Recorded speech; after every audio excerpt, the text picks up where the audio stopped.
Bismillahirrahmanirrahim. Bismillahirrahmanirrahim. Assalamualaikum warahmatullahi wabarakatuh. Ya, kembali lagi dalam acara kajian keislaman bersama Wakatumim Mengaji dan HM Production.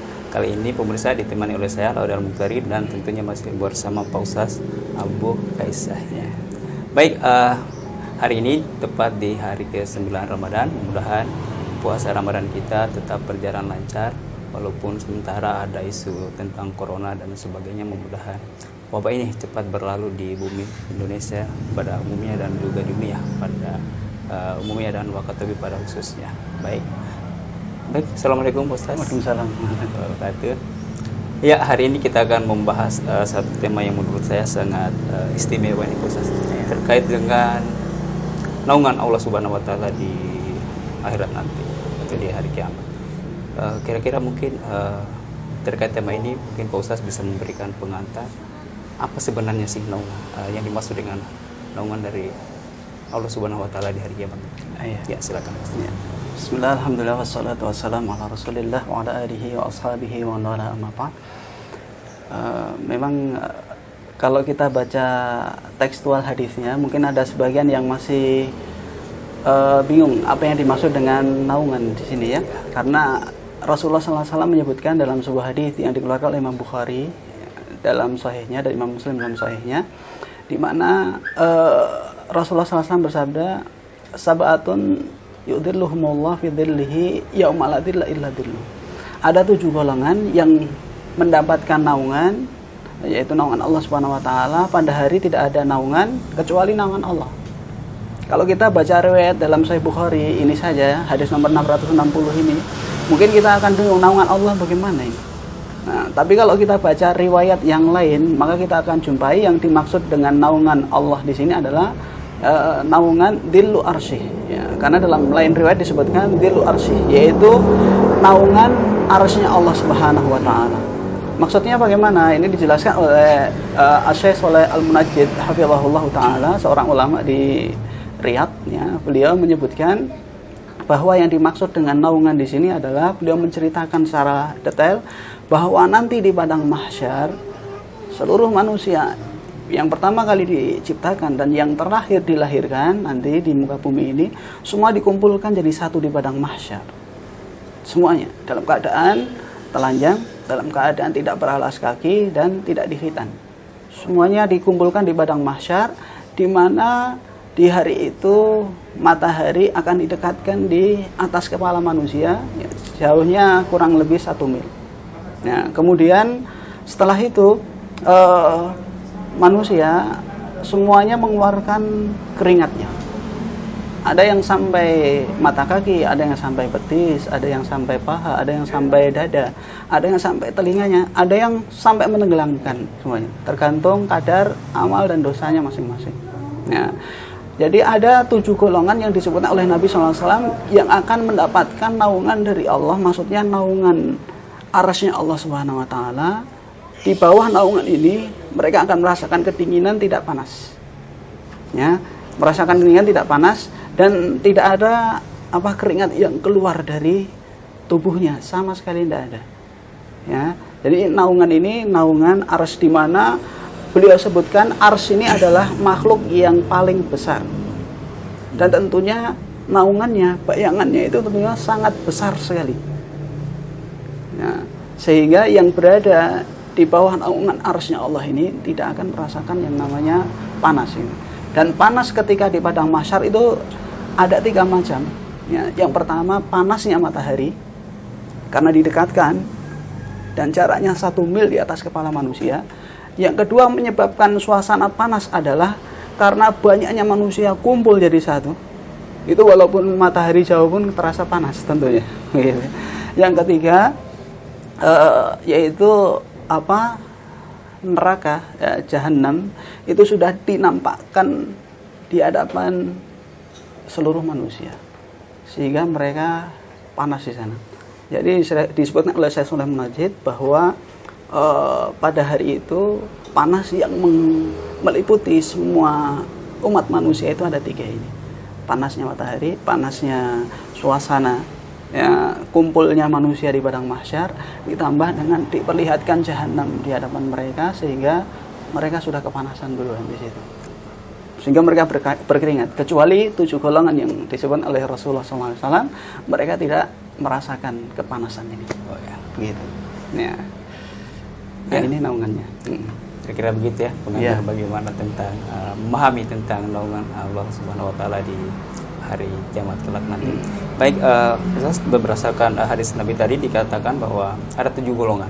Kira-kira mungkin bisa dijelaskan tidak terlalu perinci 7 golongan itu apa saja, supaya juga pemirsa mungkin yang belum memahami tentang itu bisa mengetahui tentang golongan-golongan tersebut. Apakah kita ini termasuk ke dalam satu golongan itu? Kira-kira nanti ketika misalkan Ustaz nanti bisa menyebutkan rincian 7 golongan itu, pemirsa bisa bertanya-tanya, ini kira-kira saya termasuk yang golongan yang mana? Mungkin kalau misalkan belum masuk pun berusaha untuk masuk di salah satu. Ya. Harus, Ustaz. Harusnya begitu. Baik, Ustaz, silakan.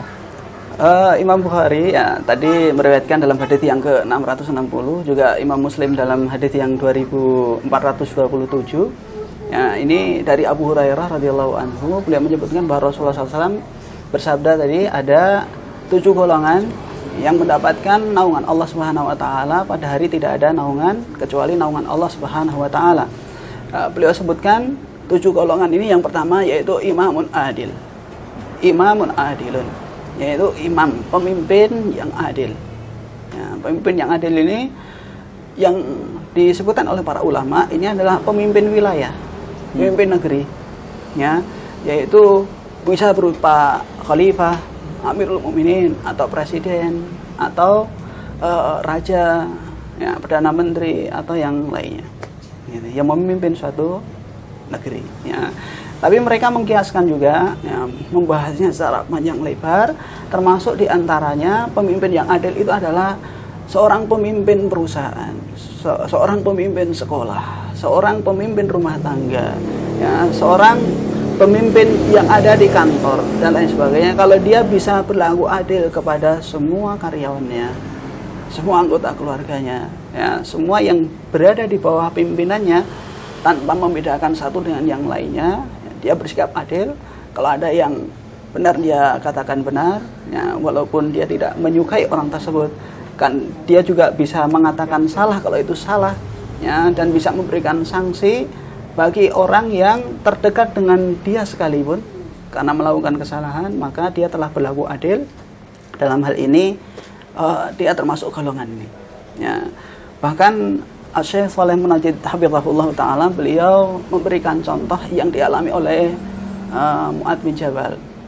Ya, Mu'adz bin Jabal radhiyallahu anhu ketika terjadi wabah taun. Wabah semacam COVID-19 di masa pemerintahannya Umar bin Khattab radhiyallahu anhu, yang terjadi, yang menimpa negeri Syam ketika itu. Gubernur awalnya itu adalah Abu Ubaidah al-Amir bin Jarrah radhiyallahu anhu. Ketika beliau juga terkena wabah taun dan meninggal syahid, ya, dan beliau sudah diberikan kabar gembira untuk masuk dalam surga, ya. Beliau meninggal, maka gubernur Syam itu dipegang oleh Mu'adz bin Jabal radhiyallahu anhu. Ya, ketika beliau menjadi gubernur di sana, sebelum beliau juga meninggal karena wabah taun, ya, terlebih dahulu dua istri beliau itu meninggal dunia.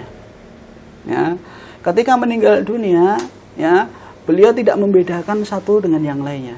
Bahkan beliau mengadakan qur'ah. Qur'ah itu apa? Diundi siapa yang dimakamkan duluan. Ya, karena ingin berlaku adil pada istrinya. Enggak hanya itu, beliau ingin mengetahui lebih detail siapa di antara keduanya itu yang hafalan Al-Qur'annya lebih banyak, karena sunnahnya ketika ada yang meninggal banyak itu, hafalan Al-Qur'an yang banyak itu lebih utama untuk didahulukan, dimasukkan di liang lahat. Jadi beliau pilih istrinya ini mana yang lebih banyak hafalannya, dimasukkan dulu untuk bersikap adil seperti ini. Jadi adil dalam segala hal ini ternyata sangat dibutuhkan dan bisa menjadikan seorang mendapatkan naungan di sisi Allah Subhanahu wa taala nanti pada hari kiamat. Ini golongan yang pertama. Ini disebutkan oleh para ulama secara panjang lebar, tapi saya sebutkan secara singkat saja.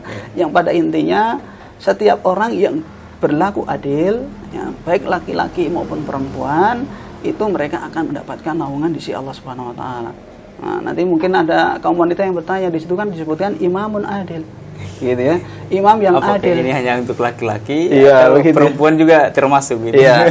Maka kalau perempuan kan nanti bertanya-tanya, wah ini khusus laki-laki iya. atau perempuan juga? Kalau yang direktur perempuan bagaimana gitu? Ya, perempuan disebutkan oleh para ulama gitu kan, bahwa Rasulullah SAW kan bersabda dalam hadis yang lain. Ya, Rasulullah SAW bersabda, kullukum ra'in wa kullukum mas'ulun an ra'iyatihi. Setiap kalian itu adalah pemimpin dan akan diminta pertanggungjawaban atas apa yang dipimpinnya. Itu. Kemudian beliau menyebutkan SAW yaitu imamun al-imam rais. Ya, imam itu adalah pemimpin. Ya, pemimpin bagi jamaahnya. Kemudian seorang laki warrajulu, ya, seorang laki-laki itu juga pemimpin bagi anggota keluarganya. Dan seorang wanita itu pemimpin di keluarga suaminya. Dan dia nanti akan diminta pertanggungjawaban atas apa yang dipimpinnya. Jadi wanita juga pemimpin. Kalau dia berlaku adil pada anak-anaknya, maka dia pun akan mendapatkan keutamaan ini. Ini disebutkan oleh Syekh Shalih Munajjid dalam mensyarah hadis ini. Jadi seorang wanita apakah mendapatkan bagian dari hadis ini juga akan bisa mendapatkan naungan? Iya, kalau dia bisa berlaku adil pada anak-anaknya, bisa berlaku adil dalam mengelola keuangan rumah tangga suaminya dan lain sebagainya, maka dia akan mendapatkan keutamaan ini juga. Ya, sama. Ini yang pertama ya. Yang disebutkan oleh Rasulullah SAW, imamun adil. Ya, setiap kita bisa untuk berusaha untuk menjadi imam, pemimpin yang adil, gitu ya.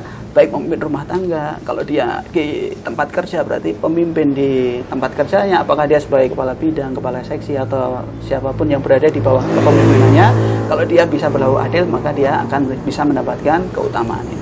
Kemudian yang kedua, rajulun nasya'a fi ibadatillah. Seorang laki-laki yang tumbuh ya dalam beribadah kepada Allah Subhanahu wa taala. Jadi tumbuhnya dia dibesarkan dan selalu keinginannya itu beribadah kepada Allah Subhanahu wa taala. Ya. Jadi bukan melakukan kemaksiatan ya, bukan nggak ada kecondongan untuk melakukan hal-hal yang berbau maksiat begitu. Jadi golongan yang kedua ini dia selalu ya ingin berusaha beribadah kepada Allah Subhanahu wa taala. Ibadah ini kan ada macam-macam. Ada ibadah mahdhah, murni ibadah seperti sholat dan lain sebagainya. Ada yang ghairu mahdhah. Ada yang seperti kita bersedekah, bertutur kata baik sesama teman, sama bawahan, sama atasan, ya, sama orang-orang yang kita kenal maupun tidak kita kenal. Ketika baru jumpa kita bertutur kata baik dan lain sebagainya. Ini juga bagian kalau kita niatkan untuk ibadah, juga termasuk bagian dari ibadah. Bekerja pun ibadah. Nah, sebagaimana dikatakan oleh Syekhul Islam Taimiyah dalam kitabnya Al-Ubudiyah, beliau sebutkan yang disebut ibadah adalah ismun jami'un likulli ma yuhibbuhullahu wa yardah minal aqwali wal af'al adh-dhahirah wal batinah. Dan yang disebut ibadah adalah satu kata yang mencakup segala sesuatu yang dicintai dan diridhoi oleh Allah Subhanahu wa taala, baik berupa ucapan atau perbuatan yang tampak, yang bisa didengar, bisa dilihat oleh orang, maupun yang tersembunyi, amalan hati, zikir sendiri, istighfar, minta ampun kepada Allah tanpa didengar orang. Ini juga termasuk bagian dari ibadah. Ternyata ladang ibadah itu sangat-sangat banyak. Ya, kita pun bisa masuk dalam golongan yang kedua ini. Ya. Kemudian yang ketiga, yang ketiga ini adalah rajulun atau rajulani mutahabbani fillah. Nah, ada dua orang yang saling mencintai karena Allah. Nah, saling mencintai karena Allah.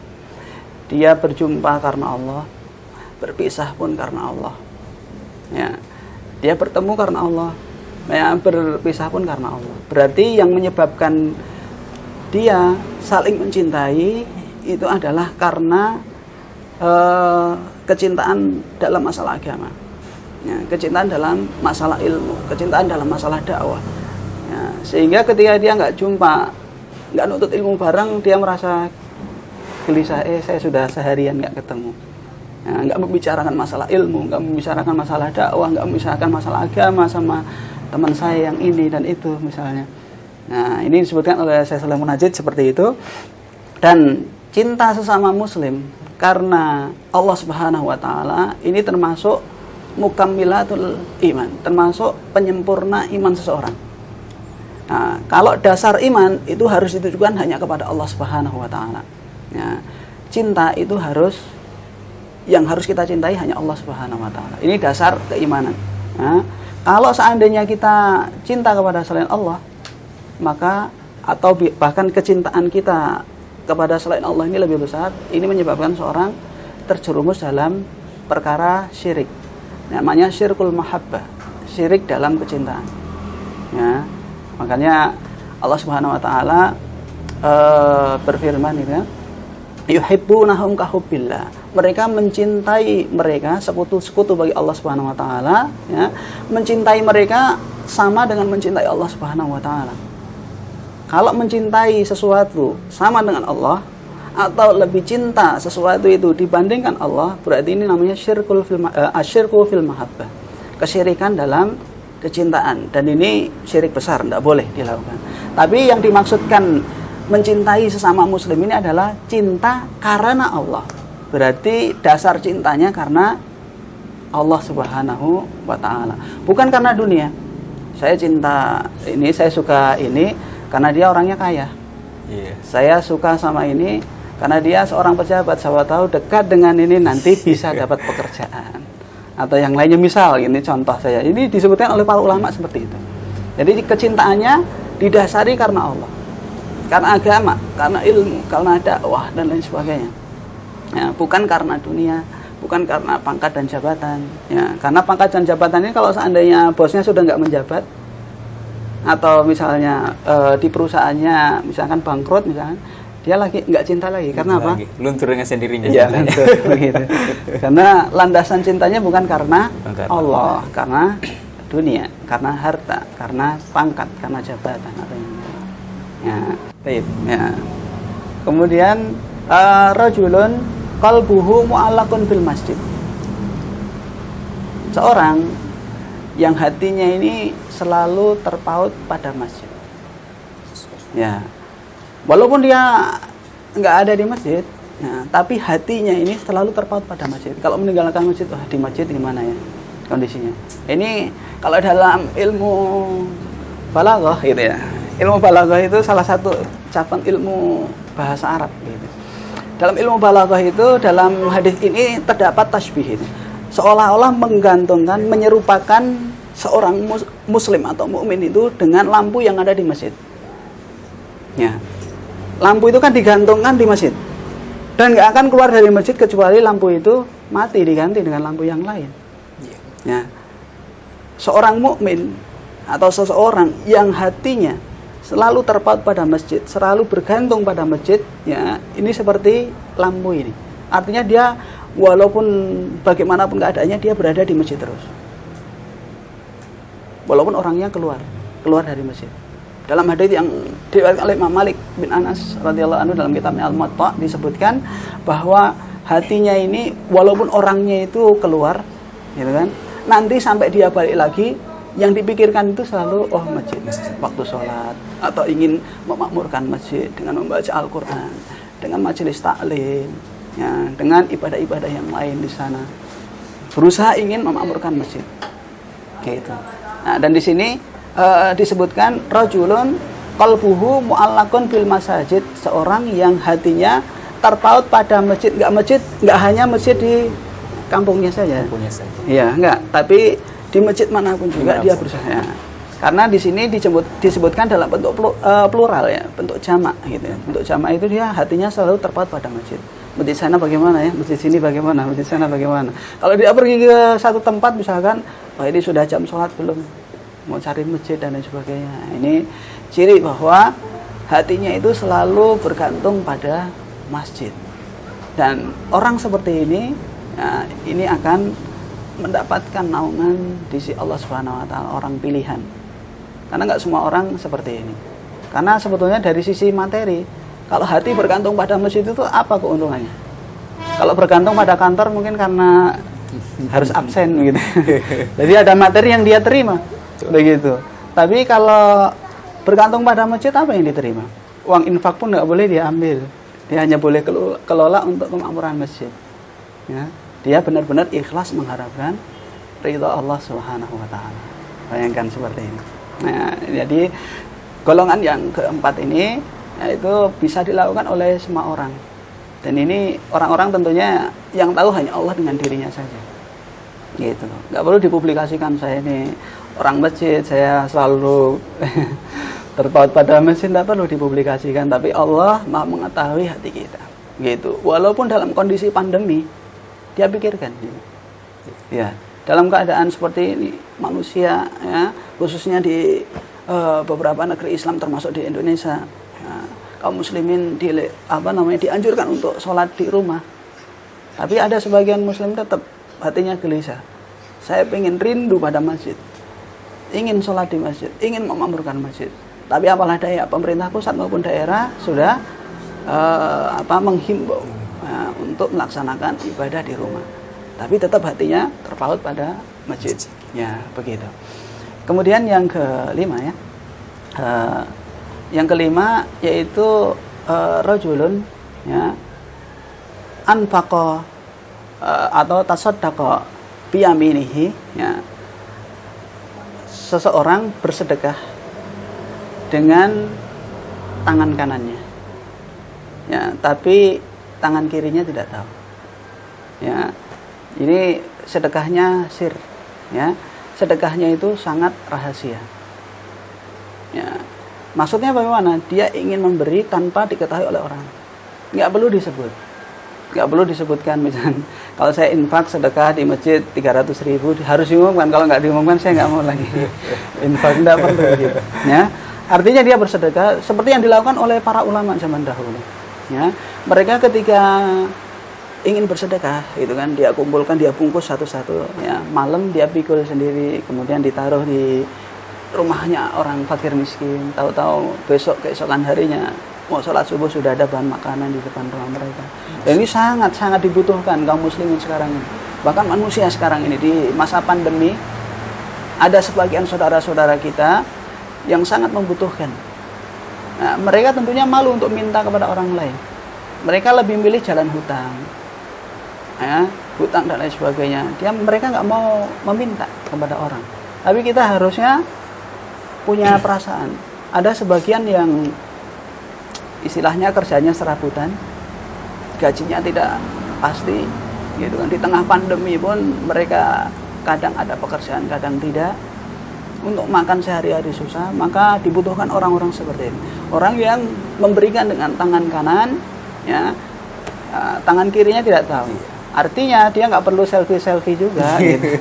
Ketika ngasih itu kan, kemudian difoto dulu, diupload, lagi memberikan donasi bantuan, nggak perlu.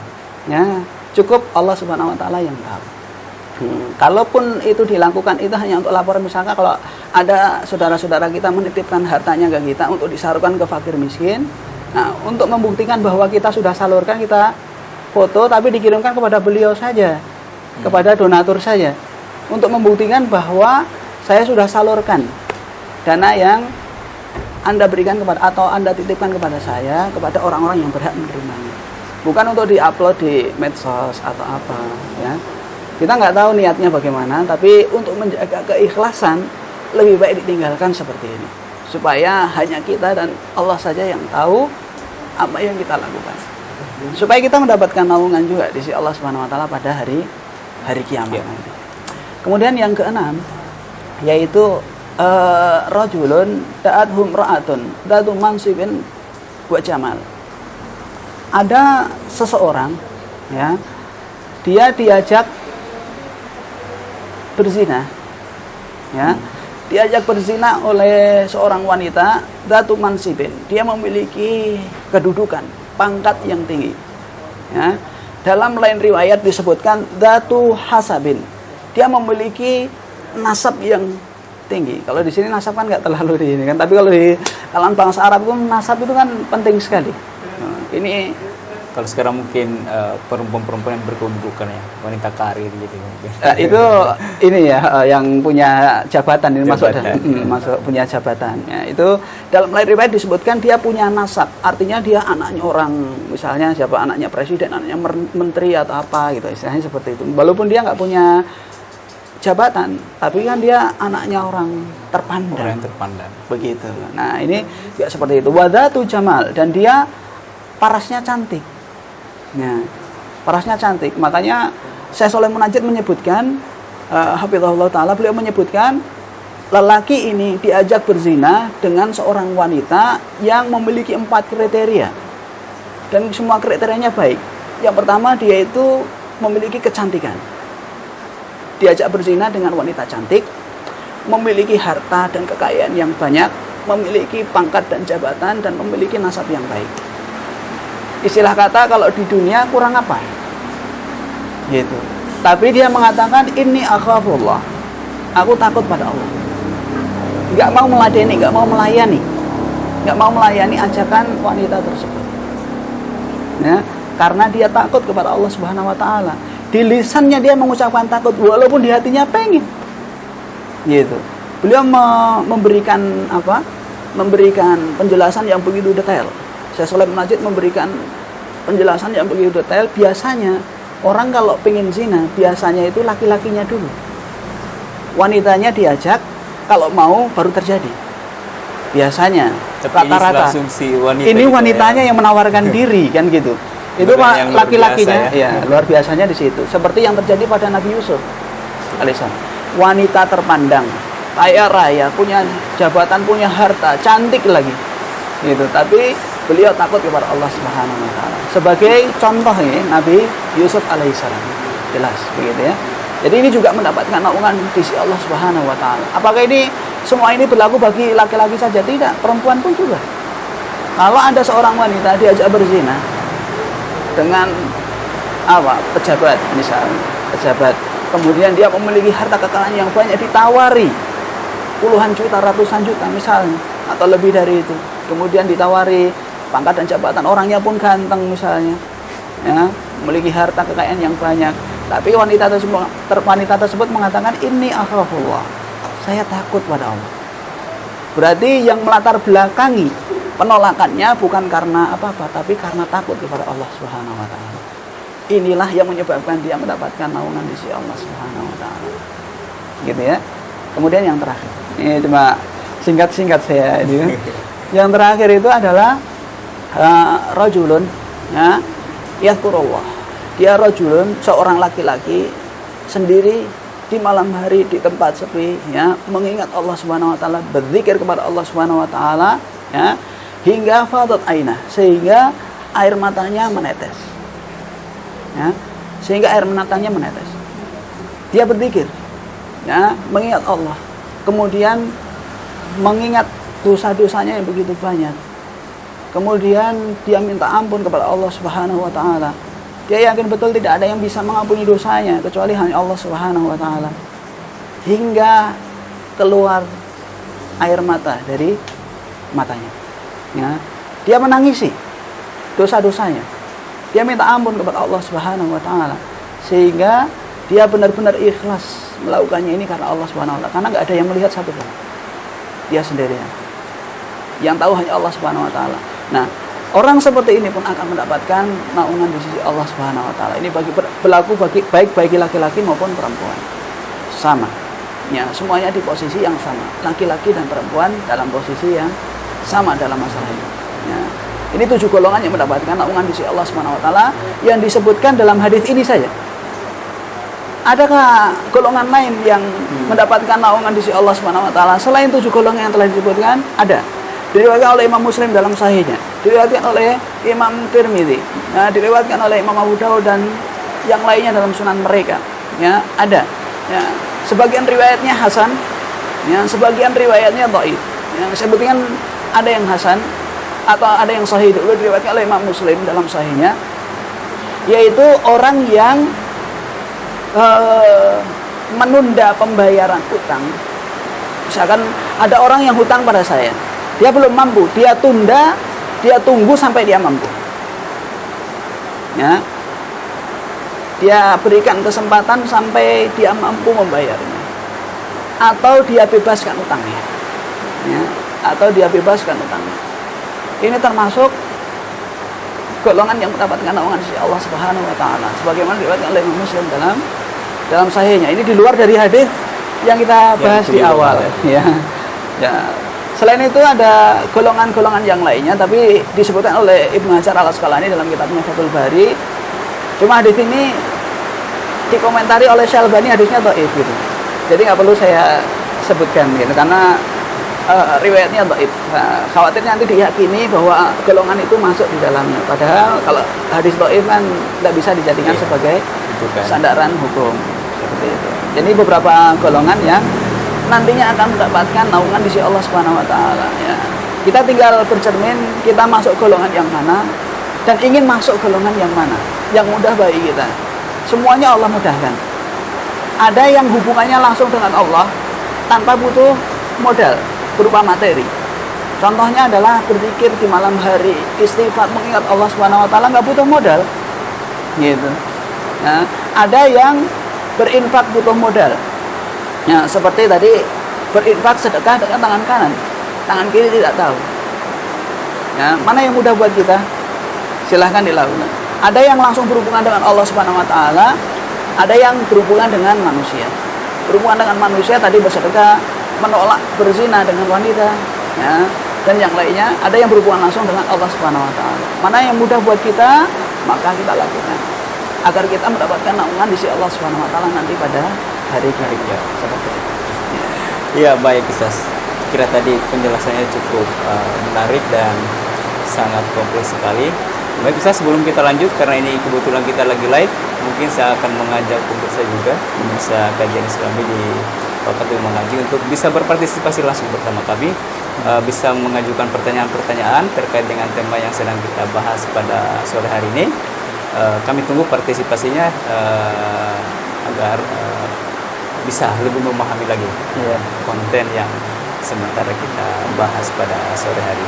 Baik Ustaz, tadi sudah dijelaskan apa itu naungan, kemudian 7 golongan-golongan tadi. Saya tergelitik ke yang golongan ke berapa tadi? 6 mungkin ya, yang bersedekah dengan tangan kanan dan tangan kiri tidak boleh mengetahui. Walaupun tadi Pak Ustaz juga sudah agak sedikit menjelaskan bahwa sekarang ini fenomena yang terjadi. Cuman saya di sini untuk bisa memperjelas kembali, karena memang ini adalah satu fenomena yang lagi booming, apalagi di tengah maraknya media sosial yang seperti zaman sekarang. Karena sekarang orang seperti yang saya sampaikan tadi, bahwa apapun yang dilakukan di jalan Allah tentunya, tetapi yang mungkin mereka mengatakan bahwa yang penting niatnya, maksudnya adalah agar supaya pihak-pihak lain juga mungkin tergerak melakukan hal yang sama dengan mereka. Itu bagaimana? Maksudnya mereka mengupload ataupun men-share apa yang mereka lakukan di jalan Allah dengan cara beribadah tadi, tetapi mungkin maksudnya adalah bukan untuk ria menurut mereka, tetapi adalah agar mengajak pihak-pihak lain agar supaya bisa berpartisipasi dan melakukan hal yang sama. Itu bagaimana pandangannya menurut saya?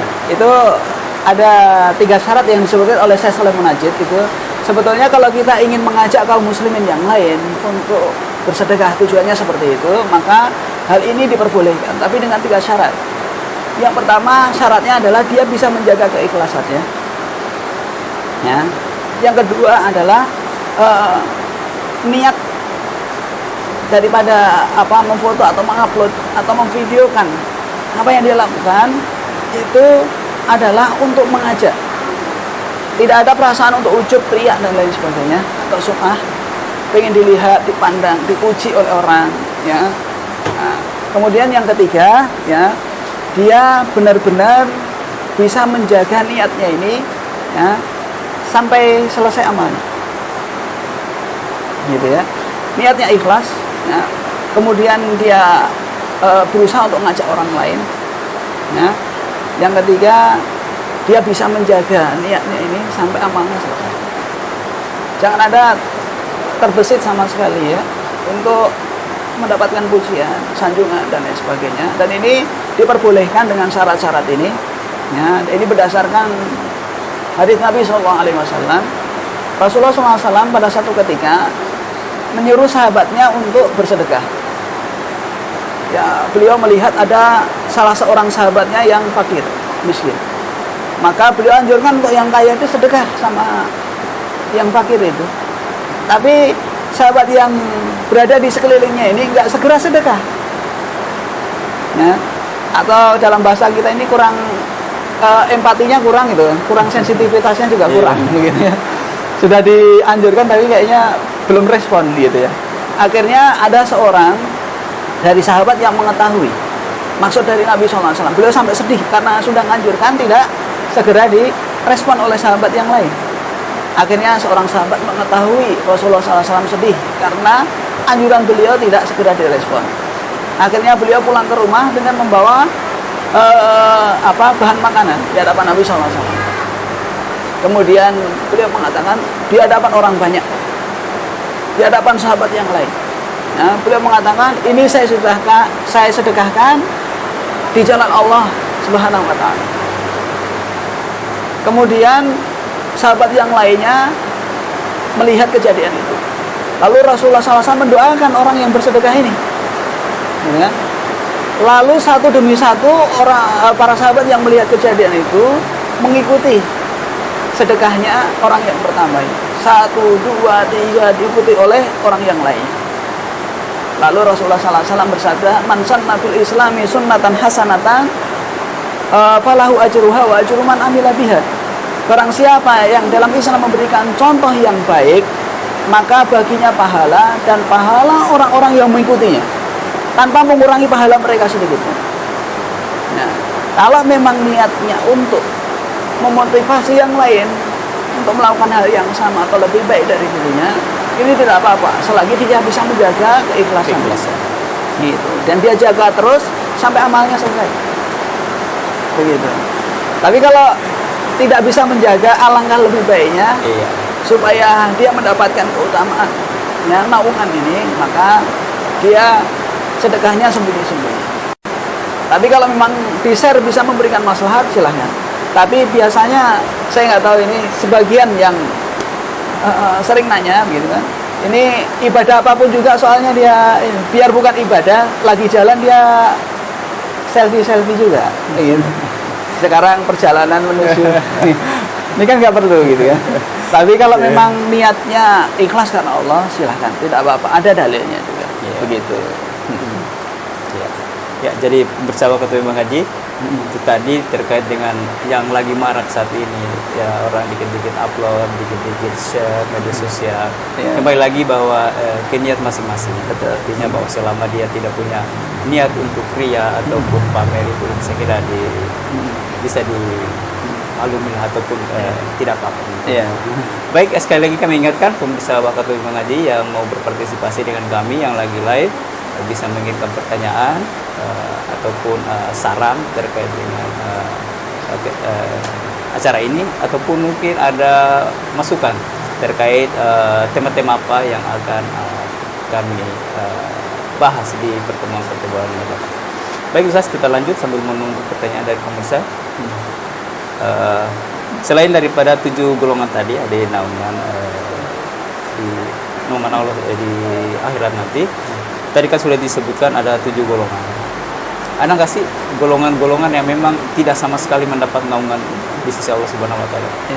Selain daripada yang 7 golongan tadi yang akan mendapatkan naungan, ada nggak sih golongan-golongan yang memang tertutup lah? Tertutup. Ada, tentunya banyak golongan manusia yang tidak mendapatkan naungan ini. Golongan ini hanya terbatas pada 7 kriteria itu, atau disebutkan, saya ditambahkan dalam riwayat Imam Muslim tadi, orang yang memberikan tenggang waktu bagi orang yang tidak bisa membayar hutang, atau dia membebaskan hutangnya misalnya. Ini juga mendapatkan naungan. Selain 7 atau 8 golongan ini, maka semuanya nggak dapat naungan, gitu ya. Jadi mereka lah golongan yang terpilih. Artinya walaupun Muslim tidak melakukan 7 atau 8 golongan ini, atau tidak melakukan 7 atau 8 amalan ini, atau salah satunya, maka mereka tidak akan mendapatkan naungan. Nah, siapa yang tidak mendapatkan naungan? Yang pasti pertama orang kafir, gitu. Yang kedua orang munafik. Semuanya kan kumpul jadi satu, ya. Semuanya kumpul jadi satu di padang mahsyar. Kemudian orang munafik. Yang ketiga para pelaku kemaksiatan, dosa-dosa besar, ya. Kalau pelaku syirik kufur ini kan sudah masuk di golongan pertama, gitu ya. Pelaku kemaksiatan, dosa-dosa besar, pezina, pecandu minuman keras dan lain sebagainya, gitu. Atau yang melakukan perbuatan yang bertolak belakang dengan 7 golongan ini, gitu ya. Kalau lawan dari imam pemimpin yang adil, berarti dia tidak adil, berarti dia tidak akan mendapatkan naungan. Ya. Kalau diajak berzina harusnya nolak, dia malah mengikuti misalkan, malah mencari, gitu, malah rela bayar misalkan. Nah ini luar biasa. Jadi dia bukan lagi dapat naungan, gitu kan, malah dijauhkan dari naungan Allah Subhanahu Wa Taala, begitu ya. Kemudian kaum muslim ya, yang tidak melakukan salah satu dari 7 atau 8 amalan ini, gitu. Walaupun amal solehnya banyak, ya, rajin baca Quran misalnya di rumah, gitu kan, rajin melakukan kebaikan, tutur katanya baik, sopan santun kepada orang, gitu kan, tapi tidak melakukan 7 atau 8 dari amalan yang telah kita sebutkan ini tadi, maka dia tetap akan dihisab sesuai dengan amalnya. Kalaupun dia memiliki dosa, gitu kan, dosanya itu bisa dilihat, ya, sampai batas mana, karena keringatnya ini akan menandakan dosanya itu sampai di mana, ya, apakah sampai mata kaki, sampai betis, ya, sampai paha, atau sampai dada, atau sampai telinga, atau sampai bahkan menenggelamkan. Jadi itu bisa dilihat dari amalnya, gitu ya. Dia walaupun muslim, tapi kalau tidak melakukan amal 7 golongan ini, mereka tidak akan mendapatkan naungan. Jadi kita berusaha lah jadi salah satu dari 7 golongan ini. Satu aja ya. Salah satu minimal. Kalau bisa, kalau bisa jadi pemimpin, ya. Kalau bisa jadi pemimpin adil, sedekahnya ini misalkan sembunyi-sembunyi misalnya, ya, atau pernah diajak zina sama seorang wanita, dia tolak dan lain sebagainya, dia masuk di beberapa golongan dan tentunya mereka akan mendapatkan prioritas untuk mendapatkan naungan tersebut. Begitu. Allah alam.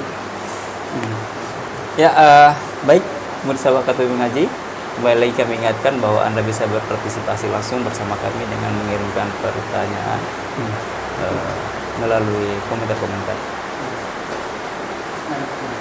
Oh ya. Baik, kita lanjut Ustaz. Yang 7 golongan tadi mungkin saya beralih ke golongan yang ke-7, yang ketika dia berzikir kemudian mengeluarkan air mata di saat berzikirnya mengingat Allah. Apakah berzikir setelah melakukan sholat itu termasuk dari bagian dari golongan yang ke-7 itu? Ya. Ketika sholat fardu kemudian dia berzikir dan dia khusyuk, bahkan mungkin sampai meneteskan air mata, apakah itu bagian daripada zikir yang dimaksud, atau ya, apakah ini zikir yang memang tengah malam atau seperti apa? Ya.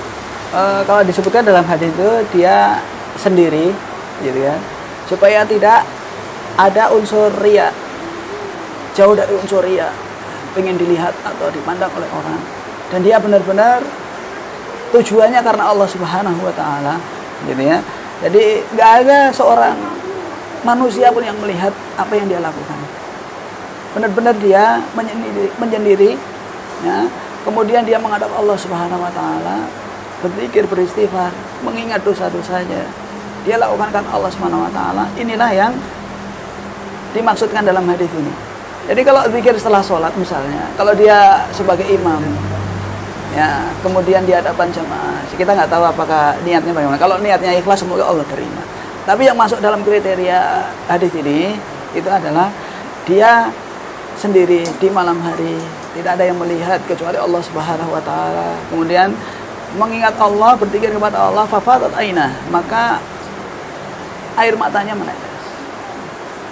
Nggak ada jalan riya di sini, karena nggak ada satupun yang melihat. Nggak ada jalan sum'ah, karena nggak ada satupun yang mendengar. Gitu. Jadi dia lakukan benar-benar sendiri antara dirinya dengan Allah. Ini yang dijelaskan oleh para ulama seperti itu. Ada amalan sendiri seperti ini, ada amalan yang di hadapan orang, tapi dia harus jaga dengan baik niatnya. Ini termasuk amalan sendiri yang tahu hanya dirinya dengan Allah Subhanahu wa taala. Jadi kalau berpikir di hadapan orang, wallahu alam shawab, apakah itu masuk atau tidak, tapi kalau sesuai dengan tekstual hadis ini, itu tidak masuk dalam kriteria ini. Gitu. Wallahu alam shawab. Gitu. Iya. Baik. Bagaimana? Waktu habis ya? Oh. Baik Ustaz, kiranya sebenarnya masih banyak ini yang perlu kita kupas di tema ini, tapi karena keterbatasan waktu, mungkin pertemuan kita pada sore hari ini membahas tentang naungan Allah Subhanahu wa taala di hari kiamat ini bisa kita akhiri. Tapi dari perbincangan tadi, penjelasan Ustaz tadi, ada beberapa hal yang memang perlu digarisbawahi, bahwa memang ibadah apapun itu adalah bahwa keikhlasan, jangan ada unsur selain Allah, itu sangat penting dalam menentukan amal kebaikan, kebajikan yang kita lakukan untuk mendapatkan ridho dan naungan Allah Subhanahu wa taala. Saya kira mungkin itu, di samping bahwa ada tadi disebutkan 7 golongan itu, ada juga golongan-golongan yang memang sama sekali tidak akan mendapat naungan di sisi Allah Subhanahu wa taala. Yang pertama itu adalah orang kafir, orang munafik, ataupun orang pelaku-pelaku maksiat besar, baik itu pezina, peminum, dan lain sebagainya. Mudah-mudahan kita tidak termasuk. Allah jauhkan kita semuanya dari perbuatan seperti itu. Baik, pemirsa Wakatubit mengaji, demikianlah tadi kajian keislaman kita di bulan Ramadan pada sore hari ini dengan tema naungan Allah Subhanahu wa taala di hari kiamat bersama Ustaz Abu Kaisa. Mudah-mudahan besok insyaallah kita ketemu lagi di acara yang sama, dan apakah dengan host yang sama atau berganti. Dan mudah-mudahan apa yang kita lakukan hari ini mendapat barokah dan nilai ibadah tentunya di sisi Allah Subhanahu wa taala. Saya kira demikian. Sampai bertemu kembali besok hari di kajian Ramadan bersama Wakatubit mengaji. Billahi taufiq wal hidayah. Assalamualaikum warahmatullahi wabarakatuh. Sampai jumpa.